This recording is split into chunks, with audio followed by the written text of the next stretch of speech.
राज्यपाल से मिला बीजेपी का प्रतिनिधिमंडल, ममता के खिलाफ कार्रवाई की मांग। क्या ममता बनर्जी के खिलाफ बंगाल के राज्यपाल लेंगे बड़ा एक्शन? बीजेपी बोली पूरी लोकतांत्रिक प्रक्रिया को शर्मसार कर दिया। गुरुवार को कोलकाता में चुनाव सलाहकार आईपैक के प्रमुख प्रतीक जैन के घर पर छापे के दौरान ममता बनर्जी तिलमिला उठी थी। कार्रवाई के दौरान मौके पर पहुंची ममता ने यहां से एक फाइल और लैपटॉप अपने साथ लेकर चली गई और इसी को लेकर इस वक्त विवाद जो है बढ़ता जा रहा है। इसी बीच आपको बता दें कि बीजेपी के 5 नेताओं के प्रतिनिधिमंडल ने राज्यपाल सीवी बोस से जो है मुलाकात की है और मुलाकात करके राज्यपाल से उन्होंने ममता बनर्जी के खिलाफ एक्शन लेने की मांग की है। लगातार बीजेपी द्वारा कहा जा रहा है कि ममता बनर्जी ने जो कुछ इंपॉर्टेंट फाइल थे उन्होंने अपने संवैधानिक पद का गलत इस्तेमाल करते हुए वहां से वो फाइल्स लेकर चली गई और उन्होंने ईडी की काम में दखल अंदाजी की। एक प्राइवेट कंपनी के ऊपर पड़े छापों को लेकर इस तरीके का उनका कृत्य अपने पद की गरिमा को न बना पाना ममता बनर्जी के लिए बेहद ही ज्यादा शर्मनाक है और ऐसी स्थिति में ममता बनर्जी ने जो काम किया उसे लेकर उनके खिलाफ सख्त से सख्त कार्रवाई होनी चाहिए और इसी वजह से बीजेपी के 5 नेताओं के प्रतिनिधिमंडल ने राज्यपाल से मुलाकात की है और ममता बनर्जी के खिलाफ एक्शन लेने की मांग की है। इस बीच आपको बता दें कि भाजपा नेता रविशंकर प्रसाद ने जो है प्रेस कॉन्फ्रेंस की और इस दौरान उन्होंने ममता बनर्जी पर जमकर निशाना साधा। कल ईडी की कार्रवाई के दौरान ममता बनर्जी द्वारा किए गए हस्तक्षेप पर बीजेपी सांसद रविशंकर प्रसाद ने कहा, कल बंगाल में जो हुआ वो आजाद भारत में पहले कभी नहीं हुआ। मुख्यमंत्री ममता बनर्जी का पूरा काम न सिर्फ अनैतिक, गैर जिम्मेदार और असंवैधानिक है बल्कि उन्होंने पूरी लोकतांत्रिक प्रक्रिया को शर्मसार कर दिया। बीजेपी सांसद रविशंकर प्रसाद ने कहा कि आजाद भारत में के बंगाल में जो हुआ वो आज तक नहीं हुआ। एक प्राइवेट प्रॉपर्टी में जहां ईडी द्वारा मनी लॉन्ड्रिंग पर कार्रवाई चल रही थी वहां एक मौजूदा मुख्यमंत्री चली जाए और ईडी के लोगों को धमकाए, पेपर छीन कर चली जाए। कोयले का स्मगलिंग, हवाला ट्रांजैक्शन को लेकर ईडी कार्रवाई कर रही जिसके तहत कई जगह रेड हुई। प्रतीक जैन की कंसल्टेंसी फर्म को लेकर शिकायत और यहाँ से करोड़ों रुपए का ट्रांजैक्शन हुआ। ये हम नहीं कह रहे हैं, ईडी ने अपने आधिकारिक बयान में कहा है जो उनकी वेबसाइट पर मौजूद है। क्या कुछ और कहा उन्होंने, सुनिए। आजाद भारत में बंगाल में जो हुआ वो आज तक नहीं हुआ कि एक सिटिंग मुख्यमंत्री एक प्राइवेट प्रॉपर्टी में घुसकर जहां मनी लॉन्ड्रिंग की कार्रवाई चल रही है ईडी के द्वारा वहां चली जाए, ईडी के लोगों को धमकाए और पेपर स्नैच कर वॉकआउट कर जाए। आज देश के प्रमुख अखबारों में फोटो छपी है, वो वॉकआउट कर रही हैं पेपर लेकर। ये मामला क्या है कि कोल स्कैम को लेकर, कोल की स्मगलिंग और हवाला ट्रांजैक्शन को लेकर ईडी कार्रवाई कर रही है। उसमें कई जगह रेड वगैरह हुई और जो मिस्टर जैन हैं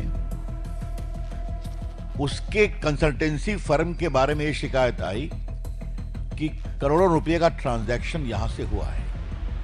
ये बात हम नहीं कह रहे हैं, ईडी ने अपने ऑफिशियल स्टेटमेंट में कहा है जो उनके वेबसाइट पर है, उसकी कॉपी हमारे पास है, ने पूरा लिंकेज बताया है। ऐसे में वो काम करने गए थे और आपको मालूम है बंगाल कोल स्मगलिंग का एक बहुत बड़ा हॉट स्पॉट बना है। रूलिंग पार्टी के बहुत लोग का इन्वॉल्वमेंट है, उसकी चर्चा कई बार हुई है, हम लोगों ने भी किया है। यहां पर स्पेसिफिक केस था और मैं फिर रिपीट करूंगा, ये रेड न ममता जी के घर पर थी, न उनके ऑफिस में थी, न टीएमसी के दफ्तर में थी, न टीएमसी के किसी नेता, विधायक, एमपी या ऑफिस बेरर के घर पे थी। ये रेड थी एक प्राइवेट कंसल्टेंसी फर्म जिसके यहां करोड़ों रुपए के मनी लॉन्ड्रिंग की शिकायत आई थी कोल स्कैम में, उसको फैसिलिटेट करने की। और ये मैं फिर कह रहा हूं, ये मैं नहीं कह रहा हूं, ये बाकायदे उनके स्टेटमेंट में है जो उनके वेबसाइट पर है। आपको वो कॉपी हम दे देंगे प्रेस के बाद। ऐसे में ममता जाती है, वो सिटिंग चीफ मिनिस्टर है और समाचार पत्रों में यह भी लिखा हुआ है जैन का घर कहां है, गाड़ी छोड़ती हैं और फ्लैट में घुसती हैं उनके पुलिस कमिश्नर जाते हैं, पुलिस अफसर जाते हैं और वहां ईडी के लोगों को हड़काते हैं और ये बहस करती हैं और कागज छीन करके लेके चली आती हैं। उनका आचरण नहीं अमर्यादित, असंवैधानिक, शर्मनाक है, लेकिन लोकतांत्रिक मर्यादाओं का उन्होंने तार तार कर दिया है। The entire action of the chief minister is not only unethical, irresponsible, unconstitutional, but she has put the entire democratic process and governance to shame. तो जैसे कि हमने उनका बयान सुना, उन्होंने आगे कहा कि आपको मालूम है कि बंगाल कोयले की स्मगलिंग का एक बहुत बड़ा हॉटस्पॉट है जिसमें सत्ताधारी दल के लोग भी शामिल हैं। मैं आपको बता दूं कि ये रेड ना तो ममता बनर्जी के घर पर थी, ना उनके दफ्तर में, ना ही टीएमसी के दफ्तर में और ना ही टीएमसी के किसी नेता या मंत्री के घर पर थी। ये रेड एक प्राइवेट कंसल्टेंसी फर्म पर थी जिसके यहाँ करोड़ों रुपए की मनी लॉन्ड्रिंग की शिकायत आई थी। ऐसे में ममता बनर्जी जाती है, उनके पुलिस अधिकारी जाते हैं, ईडी के लोगों को धमकाते हैं, ममता बनर्जी उनसे बहस करती है, पेपर छीनकर चली जाती है। उनका आचरण न केवल अमर्यादित, असंवैधानिक, शर्मनाक और बल्कि उन्होंने इसे संवैधानिक मर्यादाओं को भी तार तार कर दिया। उन्होंने आगे कहा कि ममता जी, आपको इतनी घबराहट क्यों है? ममता बनर्जी वरिष्ठ नेता है, 14 साल से मुख्यमंत्री हैं, केंद्रीय मंत्री भी रह चुकी है और गवर्नेंस समझती है। तो अगर उन्होंने सारे नियम, कानून और लोकतांत्रिक मर्यादाओं को तार तार करके वहां जाना जरूरी समझा तो वहां कुछ ऐसा संगठित था जिसे निकालना आवश्यक था। क्या कुछ और कहना है उनका, सुनिए। मुझे याद आता है कि आज वो मामला भी है। आपको मालूम है कि लालू प्रसाद के खिलाफ दिल्ली कोर्ट ने चार्ज फ्रेम कर दिया, वो लैंड फॉर जॉब स्कैम में, और कहा है कि वो सिंडिकेट चला रहे हैं। जब चारा घोटाले की लड़ाई हम लोग बिहार में लड़ रहे थे, स्वर्गीय सुशील मोदी और हम, वही लड़ाई थी, रेड हुई थी, लालू जी गिरफ्तार हुए थे। लेकिन एक बात मैं कहूंगा, कभी लालू जी या राबड़ी जी ने सीबीआई के दफ्तर में रेड करने की नहीं सोची थी। बात को समझिए जो मैं कहना चाह रहा हूं। तो ये तो कमाल हो गया ना। ममता जी, आपको घबराहट क्यों है? The BJP would like to ask madam Mamata ji, what is your linkage with that consultancy firm? आपको इतनी घबराहट हो गई? वो तो कंसल्टेंसी फर्म कई का काम करती है।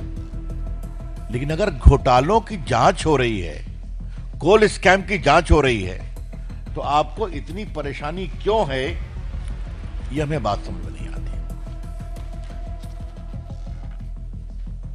एक शब्द मैं कहूंगा, there is a lot of suspicious circumstances surrounding. Mamata ji एक सीनियर नेता है ना, 10 साल से मुख्यमंत्री है, 15 साल से, 14 साल से केंद्रीय मंत्री भी रही हैं, तो गवर्नेंस समझती हैं। ये क्या है? तो अगर ममता बनर्जी सारे नियमों, कानून, लोकतांत्रिक मर्यादा को तार तार करके गई हैं, तो वहां कुछ बहुत सेंसिटिव था जिसको निकालना जरूरी था। I repeat, there is a lot of suspicious circumstances surrounding the whole, I would say barbaric action of Mamata ji. She is CM for 14 years, has been a central minister, knows the norms of governance, and if she goes and raids a particular house where official raid of the ED is going on in case of coal scam and snatches the file and comes out, that means she was trying to rescue something sensitive implicating her and her party. और क्या कहा जाए? इसका inference और क्या हो सकता है? और ममता जी ने कोई पहली बार तो किया नहीं है। याद करिए, जब शारदा स्कैम में राजीव कुमार जो डीजीपी थे, उनको बात हुई थी, उनको सीबीआई ने इंट्रोगेट करने की बात की थी, तो वहां जाकर धरने पर बैठ गई थी। संदेश खाली में उस मेन एक्यूज को बचाने के लिए क्या क्या नहीं किया। मुझे तो पार्टी ने कई बार बंगाल में एट्रॉसिटी की जांच करने के लिए भेजा है, चाहे वो लोकल बॉडी का इलेक्शन हो या ग्राम पंचायत में जो अत्याचार हुआ। मैं संदेश खाली भी गया था, तो संदेश खाली में कहा गया कि आप मत जाइए। मैंने कहा क्यों नहीं जाएंगे, देखा जाएगा। तो बाद में मेरी जो अपनी सिक्योरिटी थी सीआरपीएफ वो थी, अभी महिलाएं आई, बाकी लोगों को कोर्ट से परमिशन लेना पड़ता है। हमारे साथ कई एमपीज गए थे। ये क्या हो रहा है? आज तक उसको बेल नहीं ना हुआ। कौन शेख था वो, याद करो। हाँ, स्टिल ही इन जेल। तो उसको बचाने की कोशिश, पुलिस अफसर को बचाने की कोशिश, और आज रेड करना। ये जो ममता जी का पूरा इतिहास है, ये बहुत ही दुर्भाग्यपूर्ण है। मैं तो आपको बताना ही भूल गया, ये जो medical college, car medical college में घटना हुई थी महिला के बलात्कार की, उसमें भी चली गई थी अपोज करने के लिए, पुलिस इन्वेस्टिगेशन को फ्रस्ट्रेट करने के लिए। तो क्या मतलब है? ममता जी ने कॉन्ट्रैक्ट लिया हुआ है क्या कि बंगाल में कोई भी फेयर पुलिस इन्वेस्टिगेशन नहीं होने देंगी? बंगाल के करप्शन में कोई भी सीबीआई या ईडी का इन्वेस्टिगेशन नहीं होने देंगी? क्योंकि हर जगह उनके सिस्टम के पांव हैं। और मैं क्या कहूंगा, everywhere there is a footprint of Mamata जी's ecosystem implicating all of them, therefore there is a scare। हम इसकी बहुत भर्त्सना करते हैं। आज हमारे पास ये पूरा लिस्ट है, संदेश खाली, उसके बाद कैटल स्मगलिंग, अनुव्रत मंडल, दूरे ration scheme, बगटुल massacre, Hanskhali rape case, Alapan Bandyopadhyay case, Narada scam, ये सारा हमारे पास पड़ा हुआ है। लेकिन आज की जो घटना है, बीजेपी की ओर से हम ममता जी की भर्त्सना करते हैं। We condemn outright the utterly irresponsible conduct of Mamata ji. और कानून के छात्र के रूप में हम कहना चाहेंगे, यह अपराध भी है। It is a penal offence कि जहां भ्रष्टाचार के खिलाफ जांच चल रही है, वहां जाके जांच को रोकना और फाइल को छीन करके बाहर निकलना। Mamata ji is guilty of serious penal offences. बड़े आपराधिक कानून से उनका वो अब उसके अभियुक्त बनना चाहिए। अब मामला आज कोर्ट में सबों ने गए हैं, बातें चलेंगी, लेकिन प्राइमा फेशिया उनका जो कंडक्ट है, और अभी तक इतना विस्तार से छपा है, ममता जी ने अभी तक इसको कॉन्ट्राडिक्ट भी नहीं किया है कि मैं नहीं गई, मैं गाड़ी से उतरी, पूछा और सीधा घुस गई। तो पार्टी की ओर से हम इसे बहुत ही कंडेम करते हैं मित्रों। एक खाली आपको बात कहना है कि आज जो लालू जी के ऊपर जो चार्ज फ्रेम हुआ है, मैं उसकी एक ही बात कहना चाहूंगा आपके लिए। The court finds on the touchstone of suspicion there existed an overarching conspiracy by Lalu Prasad Yadav towards using public employment as a bargaining chip for receiving immovable property for his family, daughter, wives and sons। तो ये हाल है। और इनके बारे में मैं एक ही बात कहूंगा कि कहीं तो फुल स्टॉप करते लालू बाबू। लालू प्रसाद को चारा घोटाले के 4 अलग अलग केसों में 32.5 साल की सजा हुई है, 32.5 years। Bitumen scam, selling the property, land for job scam. तो कितना स्कैम करेंगे लालू बाबू? क्या मतलब है इसका? तो खैर, तो एक कहावत है, law will catch you up, वही हो रहा है। तो ऐसे में आपने रविशंकर का पूरा बयान सुन लिया। इसी के बीच आपको बता दें कि पश्चिम बंगाल की राजनीति उबाल पर है। 8 जनवरी 2026 को ईडी और इनकम टैक्स द्वारा Indian political action committee IUPAC के कोलकाता ऑफिस और उनके प्रमुख प्रतीक जैन के घर पर छापा मारा गया।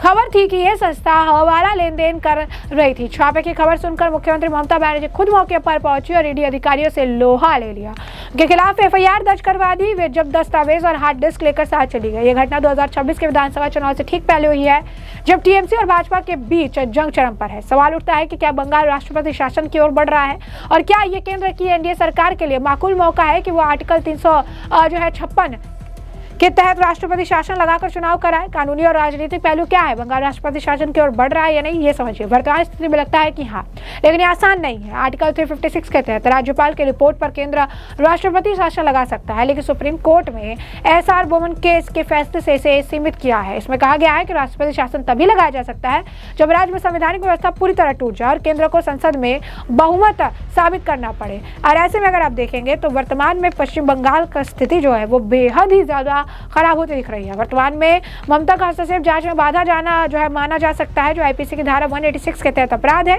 ईडी पीएमएलए की धारा 67 के तहत मजबूत है, जो जांच अधिकारियों को व्यापक शक्तियां देती हैं। अगर ईडी साबित कर दे कि ममता ने सबूत हटाए तो गिरफ्तार संभवता है, लेकिन राज्य पुलिस ने ईडी अधिकारियों पर ही एफआईआर दर्ज की है, जो संघीय तनाव बढ़ा रही है। ऐसे में आप समझ सकते हैं कि जो स्थिति है वो कहीं ना कहीं राष्ट्रपति शासन की ओर तो बढ़ रही है, लेकिन इसके पीछे कई सारे प्रॉन्स एंड कॉन्स है, जिसे समझना और लागू करना बेहद ज्यादा जरूरी है। ये बात तो तय है कि मुश्किल काफी ज्यादा बढ़ चुकी है और वो भी ममता बनर्जी के लिए। बीजेपी इस मामले को लेकर लगातार हमलावर है और ममता बनर्जी से तीखे सवाल पूछती नजर आ रही है। तो ऐसे में हमने आपको पूरा मामला विस्तार से बताया, तमाम बयान आपने सुन लिए। इस पूरे मामले पर अब आपकी जो राय हो कमेंट सेक्शन में कमेंट करके जरूर से जरूर साझा करिएगा। धन्यवाद।